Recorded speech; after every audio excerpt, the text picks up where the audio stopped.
And if you're just joining us, this is still the now streaming morning live show. And we are on to the discussion segment. I am Chidima Ndukuba, your uncle. I still have my co-anchor with me. Gift Naji. You're welcome. Thank you. Nigeria is a country blessed with vibrant and dynamic youth population. From the streets of activism to the corridors of innovation and creativity, young people have consistently shown that they are not just the leaders of tomorrow, but also active stakeholders in today's national discourse. But what exactly is the role of the Nigerian youths in politics? Are we simply spectators, or are we shapers of the futures we envision? What opportunities and challenges exist for youth involvement in governance and policy making? Joining us today are passionate guests who have been with us from the first segment of the show. They are people with first-hand experience, insights, and ideas on how Nigerian youths can move from the sidelines to the center of the political process. They are ambassadors Virgins K. Onyenze, SSA to the Speaker, House of Representatives. And joining us virtually from Lagos State is Mr. Olubenga George, who is a journalist and a political analyst. It promises to be an engaging and eye-opening conversation. So grab your notepad, share this stream, and stay tuned. Let's talk change. Let's talk power. Let's talk youth. And also feel free to be included in this conversation by calling the number on your screen and join us in this amazing conversation today. Thank you very much. So we'll be moving to the discussion segment. Mr. Virgins, you're welcome, sir. I would want you to explain to us what politics is and how it affects the state of a country, particularly Nigeria. Politics. Yes. Politics is a very deep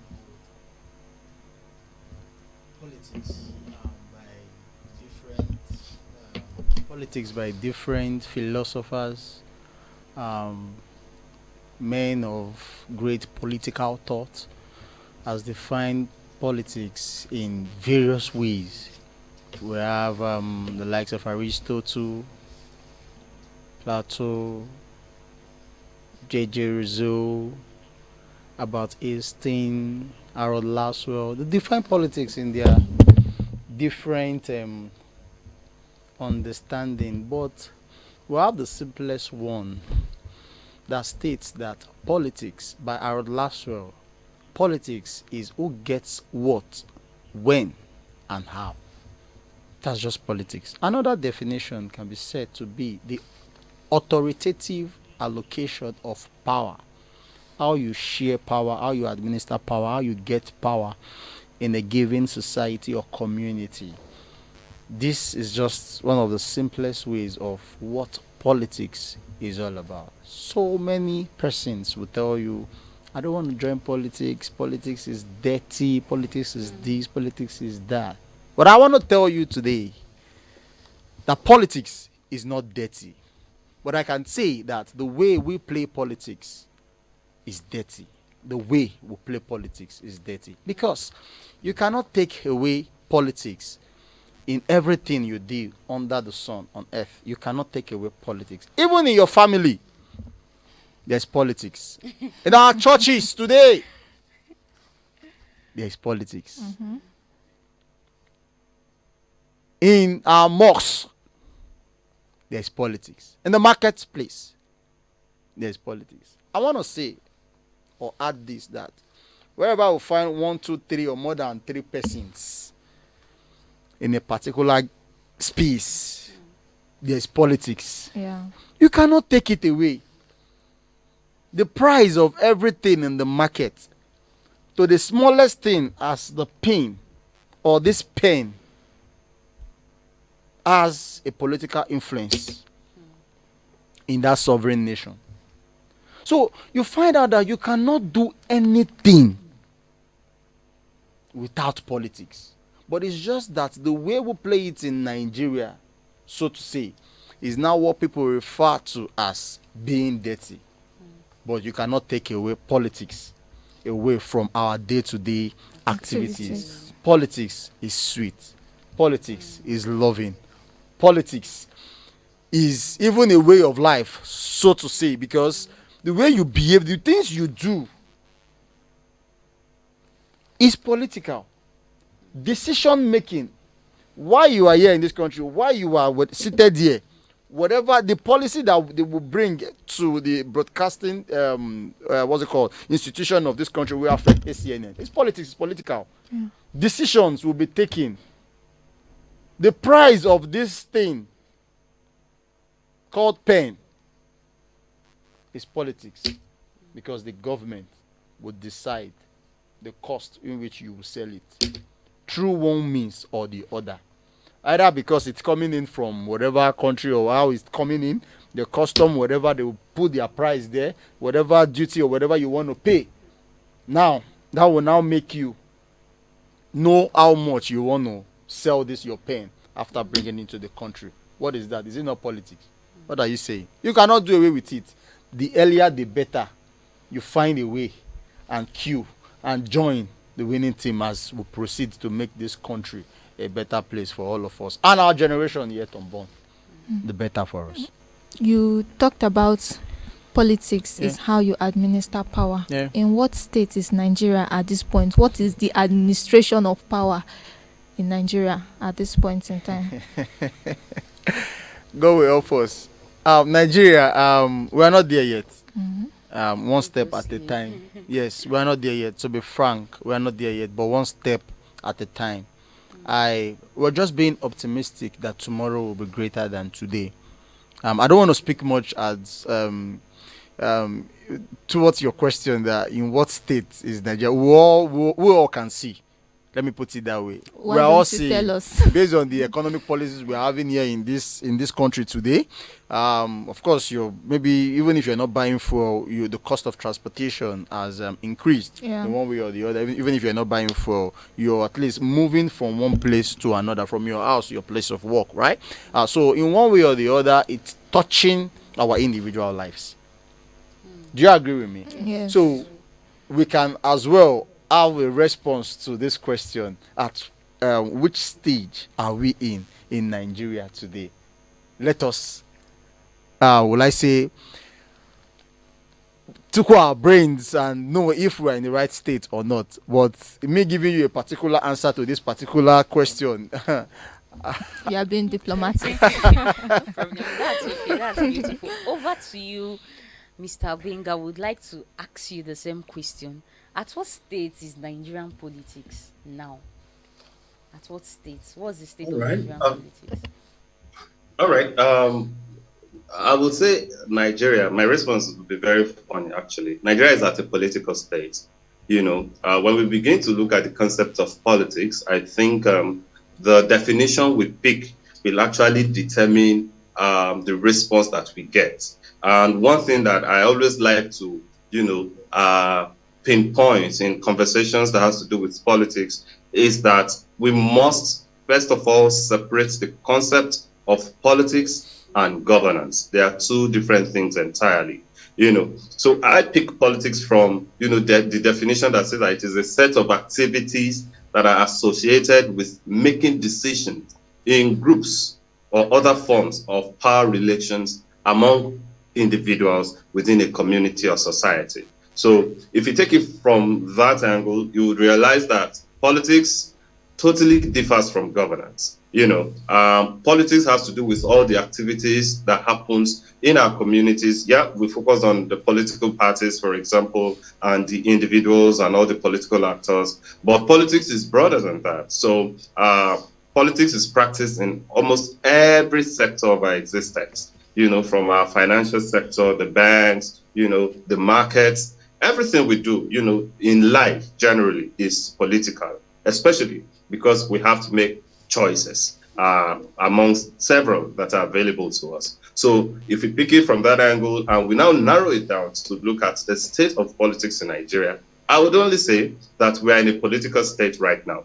But the question, or the big question that I would like to ask, which matters in this conversation, is what is the state of governance, because we say everything is political. Yes, if we say everything is political, we focus on political actors alone, we may not just be doing justice to it. Everything in life is political. Our businesses, our careers, our relationships. If somebody wants something, there are choices to make, a plethora of choices to make. And from those plethora of choices that you have, you need to make one. So that is it. And then we now go to the hierarchy of human needs, and you now prioritize which one is more important for you. And that is the decision that we bring into the concept of governance. Where the people expect certain things, and government feels that they should do things in certain ways. And then when they don't respond, we say they are playing politics. What it means is that we are saying that those who are in power, those who have access to leadership, will choose their own idea of what it takes to govern, of what it takes to rule a people, and place it above the people. And we are saying that it is wrong, because in democracy, the original thing is that the people elect leaders who they feel will be able to hear their voices. And that's what takes us to the state of politics in Nigeria now, where, all of us, residents, indigents of this country, have seen the different experiences from 1960s independence. And maybe I should narrow it to 1999, when, we started to have uninterrupted democracy, one government after the other, one political dispensation after the other, one challenge after the other, one budget after the other, one ideology of governance after the other. And these ideologies have spread wide, and each individual have been able to identify with what they think is the right way to govern. But the question is, governance is very important, and those who are privileged, who have access to leading the people, to governing, need to listen to the people that elected them, because it is an elective system. That's why we have election. That's why we are talking about electoral reforms now. That's why we are talking about, it is what the people want that should be done, not what politicians want. All right, now, sir. Mr. Bengasa, taking a leaf from what you just said now, it is what the people want that should be done. Do you think Nigerian youths have a say in what should be done in the country at this point? Well, we never have. That's the truth of the matter. Nigerian youth never have. Nigerian youth have been part of the political process, but they have only been involved, in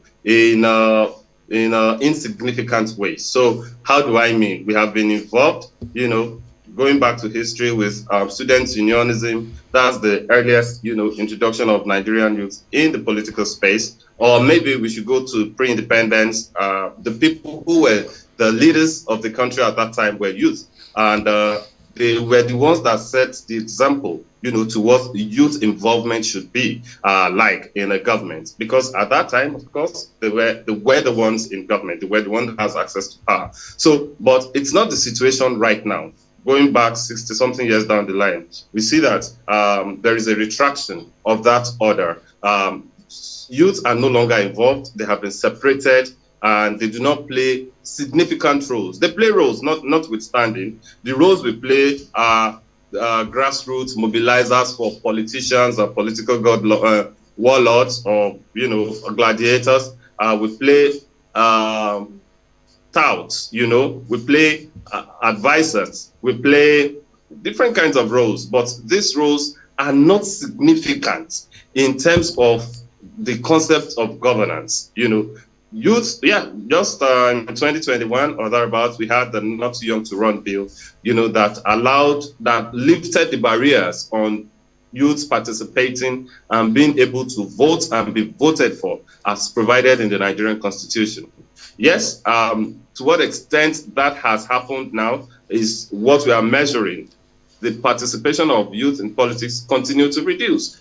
I'm also quite aware, and I'm very informed, of the 2023, which is what most people usually go back to when you talk about the involvement of the Nigerian youth in the electoral process, that brought President Tinubu and all his fellow contestants into power in 2023.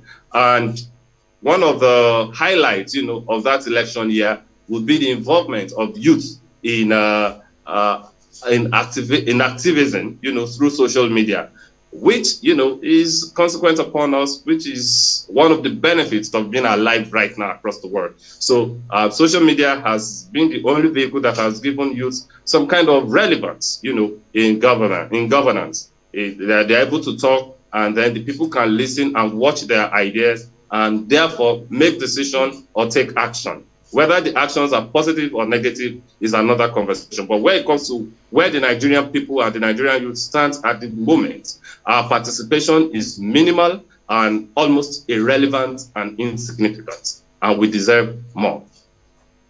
Okay, thank you very much, Mr. Benga. Be putting the question to you, Mr. Virgin.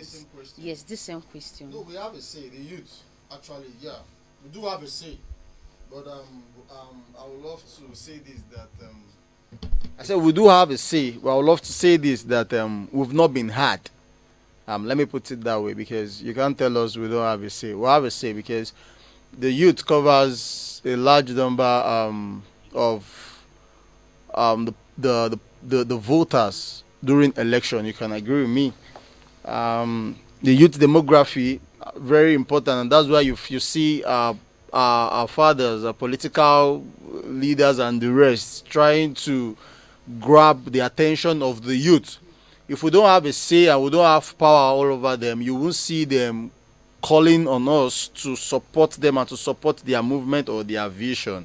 So I think I beg to differ on what my brother said there, that we don't have a say. We actually do have a say, but we've not been heard. We've been talking, we've been speaking.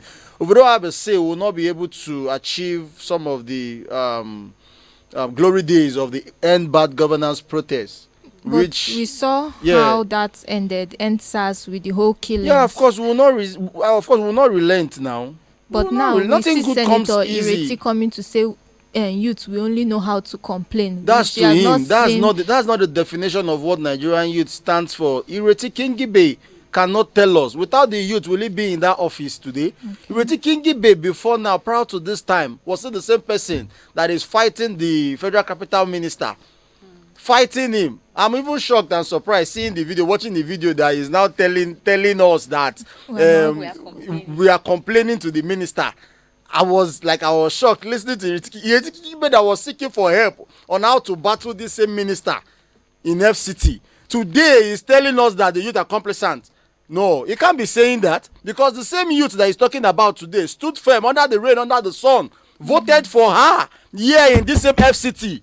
So she cannot come here to the media and be telling us that because of the crumbs that she wants to lick under Wike's feet. No, we won't agree. And I will not take that from her. So she needs to come back and still go back and apologize to the youth, because we are not complacent. We are not just complaining. We are only looking for an avenue to air our views in a coordinated manner.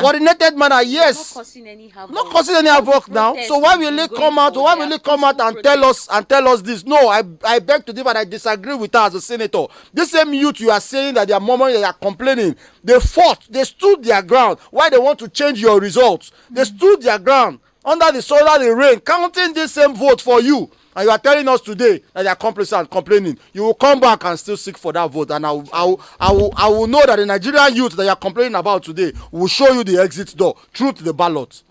With the happenings in the political sector in Nigeria today, we are seeing the mess going on. No fear of God, oppressing the masses, and all of these things. Will you advise a Christian, a young Christian, to join Nigerian politics as it stands now? Yes. And do you think if he or she joins politics, that he or she can effect a change in the way things are? But we've also heard politics is a dirty game in Nigeria. Exactly. You said that politics is a dirty game. Yeah. So will you encourage a believer, a strong believer that has his or her moral standards high, to join the political sector? Let me correct the erroneous impression. I did not say politics is a dirty game. I said most persons before now, they've been saying politics is a dirty game. Okay. But I'm saying today that politics is not a dirty game, but how we are playing it in Nigeria is what is dirty. Okay. Exactly. Thank you. Now, let's proceed. My advice, if I would advise a Christian youth, a Christian brother, lady, woman, or wherever to join politics, there is no two ways about it without mixing word. I will wholeheartedly tell you with all alacrity that you should join politics. You need to. It is the authoritative allocation of power. Now, if you don't join politics, the decision they will make there, those in that political space, will negatively affect you. One of our great philosophers once said that a nation suffers not just because of the good or the bad persons, the bad persons in that country, but because of the good people that refuse to vote. It's as simple as that. A nation suffers not because of that bad person, not because of the criminals, not because of the kidnappers or the murderers or whatever you have of those negative vices, but because of those good people that have refused to vote. What is that vote? Participating in governance, participating in politics.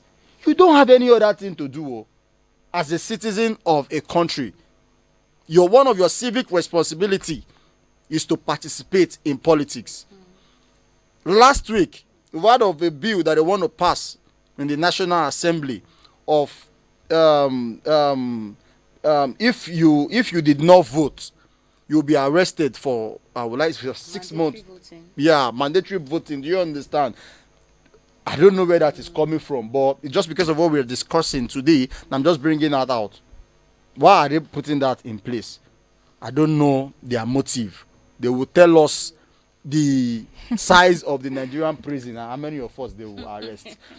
What am I trying to say? That it is also important we join politics. As a Christian brother, Christian sister, in that your local community, join one political party. From there you will rise, you will climb, and you will get to the ends of affairs of that political party. God so kind, that political party will now win the election or the gubernatorial election, the presidential election. You will have a say because you are in the ends of affairs of that political party. Political parties are important in our democratic system in this country or in the world, because they have says. They have a say in the decision-making body of a country. Yeah. So you cannot tell me it is not important for you not to join politics. Why? Those things will be done at your back, and it might be affecting you, your education, the health, the market prices, where you want to go and get some stuffs in the market. Yeah, it will affect the economy, it will affect everything you do. So as Christians, these Christian brothers and sisters are those we need in the political space, because they will work with empathy, love, compassion for their brothers. So we even need religious leaders, both from our Muslim brothers, our Christian, but not just for the Christians alone. So you need to join politics. You need to start small, join political party, so that you will make laws that will be beneficial to your people, to your family members, to your constituents. There is no other means or way than to join politics, so that tomorrow will be better for our children and our children. Thank you so much, sir. I would like to ask Mr. Bengasa, as Mr. Virgins here has made mention of, join politics as youth, get yourself involved. Now, what values do you think as youth we should build up to make us able to withstand, because the political sector in Nigeria is fierce, very fierce, so we need a whole lot of things. What values do you think we should build to be able to help us withstand and win in that area? We have a caller. Okay. We have a caller, so let's hear from him. Okay.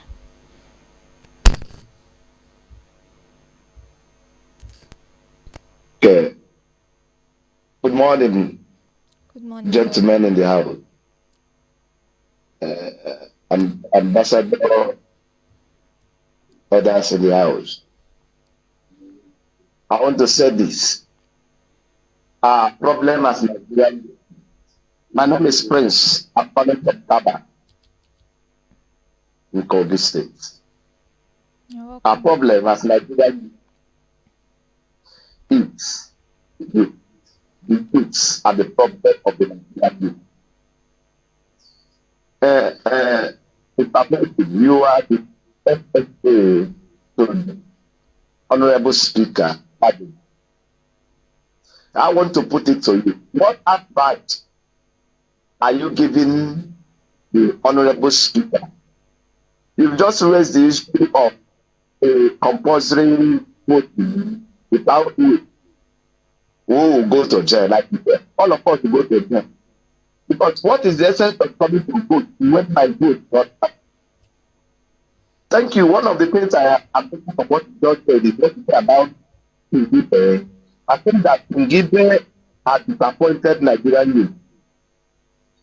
He came out and the obedient movement pushed him to Senate against the powers that be. But that lady is a disappointment. Be that as it may, some of our youth, ambassadors, some of the persons that are put to you, you can say, if you're frank, when you ask at what age are the power politics of Nigeria, you're trying to shy away, say that we are the crisis state. This government has failed to you. And as far as we are concerned, the Nigerian youth need to rise up. Somebody like you, who is at the corridor of power, you need to express your principle. If you stop taking it, tell us, and you need to speak. What I am saying is not reality. For this country to make maybe politically, the youth don't just need to be heard.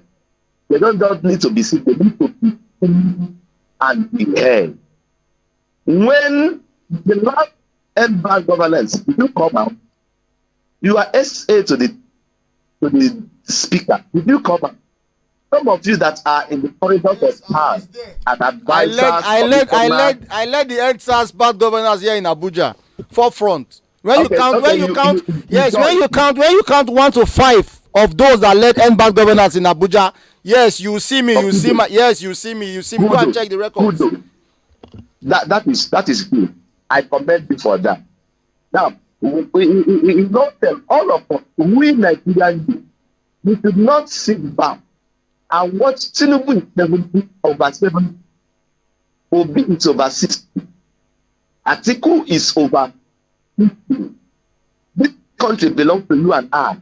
So we need to sit up. Election is coming up. There's something you said. You said the winning team. No, sir, I don't believe in the winning team. I believe in the right person. I think we need to support the right person, regardless of where it's coming, and make our voice known. These people will respect it. God bless you. Thank you so much, sir. Thank you very much, sir. Okay, back to Mr. Benga. What are the values you think we the youth should inculcate as we want to join the political sector of Nigeria, knowing that a lot of things going on in that sector? All right. Thank you very much once again. Okay, so before I respond to that, I would quickly like to backtrack on what my brother, the SSA, actually referred to. I mean, that's where it comes to the submissions of Senator Eritiki Ngibe. I am no particular fan of any politician. You know, even though I do my journalism and it's more in the political space. I, however, do not totally agree that her submissions are not correct. Her submissions, as far as I'm concerned, are very correct. I have always been one of the people that say that Nigerian youths are docile, and I stand by it. So when she says that we are complacent, it's just amplifying that statement. And why do I say that we are docile? We want certain things done, but we want them to fall on our laps. We want them to fall on our laps. You know, we don't want to actually put in the hard work. Yeah, it's okay to join online conversations. It's okay, you know, to join arguments where it comes to politics. But how much are we truly involved? How much do we get ourselves involved in this process? You know, one of the underlying factors that I realize, you know, which is a direct response to your question, is that most Nigerians don't talk from, you know, a patriotic point of view. Most of us youth are actually concerned with our personal needs, with how we will be fulfilled. Yes, self-fulfillment is very important for every individual within a society, and he must be able to aspire to that and achieve, self-fulfillment. Every individual in the society must be able to do that. But we must realize that you cannot achieve this as an individual. You have to, and whatever you will achieve cannot be separated from what the government of your country or your state, or your constituency is able to provide. These opportunities must be available for us to tap into it. So when I say patriotism now, it comes to number one, how do we support the candidates that we support when it comes to elections? What are the prerequisites? What are the values that we bring on the table to say, okay, these and these and these are the reasons why I'm supporting this person? I have interrogated and interfaced with different people, and I realized that, for example, during the 2023 election and after, most people that were clamoring for this or wanted something or that, when you ask them a very simple question, why are you supporting this person? They don't have a reason. They say, because people are supporting him, or they say because he's from my state, or they say because he's from this, or he's, that is not a reason to support a candidate. And we have to be patriotic. Anything we are thinking, any decision we are making, we have to look at what does my country need. And that need is what will now propel us to begin to look at the profile of the different people who are coming on board to provide leadership. And when they come to provide leadership, we must be able to ask them the right questions. We must ask them. So we must be sincere with doing this. I usually say, I think I've written a couple of times where I talk about selective outrage, which, Nigerians like to engage themselves in, even selective justice. If this person is my uncle or my kinsman, or he can never do wrong, as long as, he's rubbing my palms, he's pouring the oil and I can rub my palms, he's doing well. And if he does not, I don't care what he does, whether good or bad. I'm going to stand and oppose this government. That's what most of us do. And we are not objective enough, in our perspective to social issues. It's okay. It's our responsibility, for example, sometimes, to critique government policies. But how sincere are we with that criticism? Through what lens are we actually offering that criticism? Is it from a patriotic point of view? Is it from a nationalistic point of view? Is it from a realistic point of view? Some people expect things that, they just expect magic to happen in governance. I am one of those who advocate, seriously for accountability in government. I believe very much in it. I believe that we can never have enough of asking our leaders the right questions. But through what lens are we asking these questions? Through what lens, really? Why are we asking the questions? Is it because we want our society to develop? Is it because we want them to do right? Or because we feel that we have other people who can actually take those positions? That's my own point of view. And I feel that, first of all, we need to be patriotic and know that we do not have another country, and that we need to be sincere, with our demands. And we need to be objective, realistic with our demands. With this, we can take on, the concept of governance and the concept of political participation, and we can now begin to look at other factors like the economy and all whatnot. All right. Thank you so much, sir. Now, in 1 minute, what issues currently on ground do you think Nigerians should focus their energy on, Nigerian youths to be precise, to focus their energy on in tackling? And also your last word for the youths. Okay. So first off is that the issue of security has become a menace, and any government that's in power now will need to put politics aside and confront the issue of security seriously. And one of the ingredients that has been seen as the yeast, to these insecurity issues in Nigeria is the economic state of the youth. So the government needs to focus on truly empowering the Nigerian youth. I don't mean with Greek goods. I don't mean with, just throwing coins for them to pick. That's not what I'm saying. I'm saying, implementing workable policies. I'm talking about policies that has the capacity and ability to change the fate, the economic, the financial fate of the Nigerian people. Most Nigerians are poor. 1 in 5 Nigerians are poor. 1 in 5 African youths, I beg your pardon, are poor.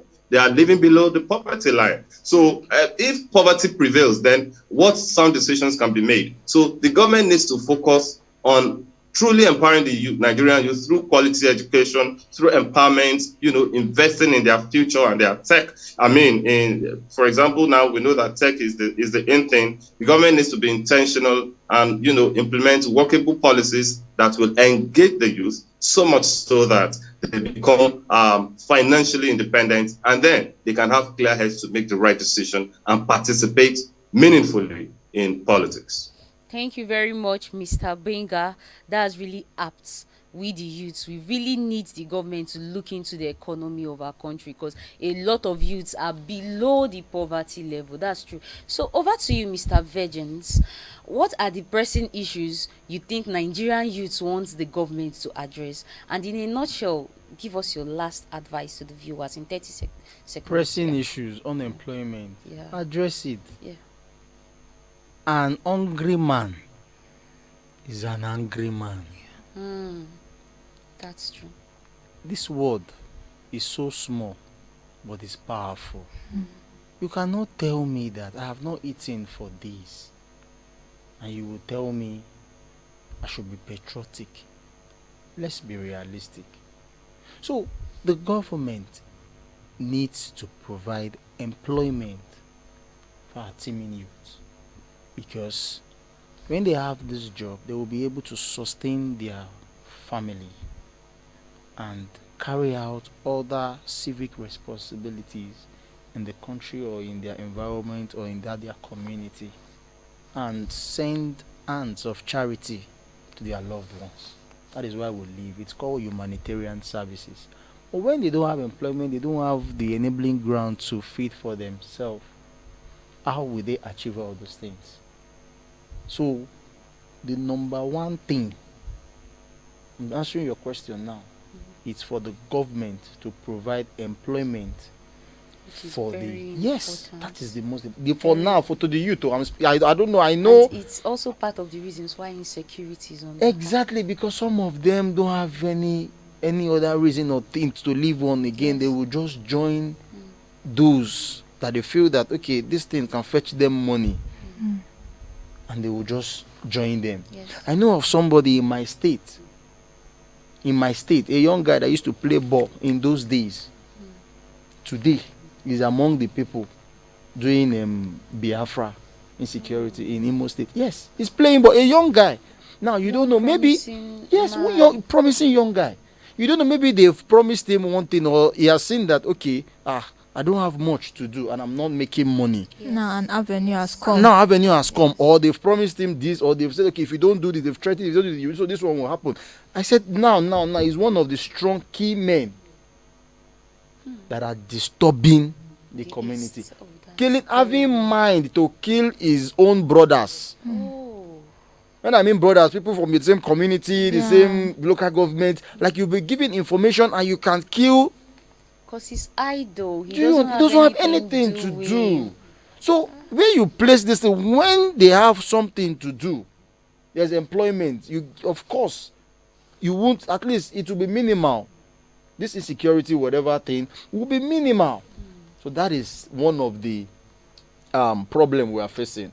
As a youth, we pray that God will place it in the hearts of our leaders to be able to provide employment for our youth.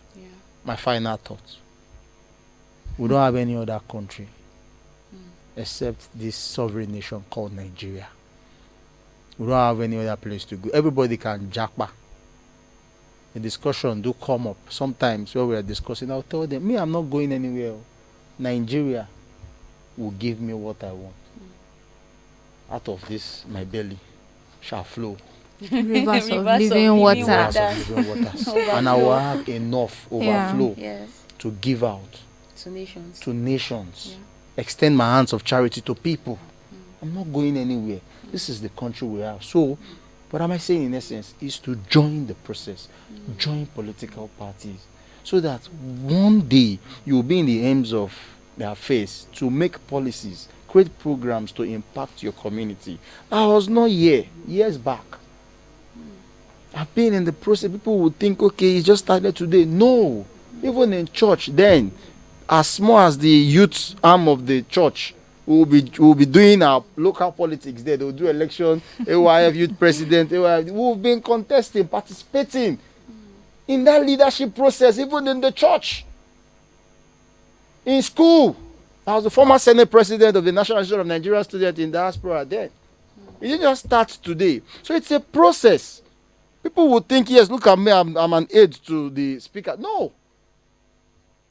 We started from somewhere. Yeah. If I was not part of the process then, I will not be here today. So these are my final thoughts. Join political parties. Be involved in what they are doing in governance. Be involved. How can you be involved? Join political party. During election, don't say because the vote did not count the last time that you will not vote again. No. Look for more reasons why you still need to be part of it. Be part of it. Sometimes even contest. Yes.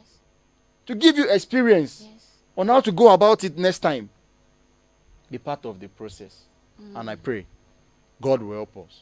We're very optimistic that tomorrow Nigeria will be great. Yes. Oh, I wish Nigeria, that the son of nobody, someday be somebody. This is heavy and deep.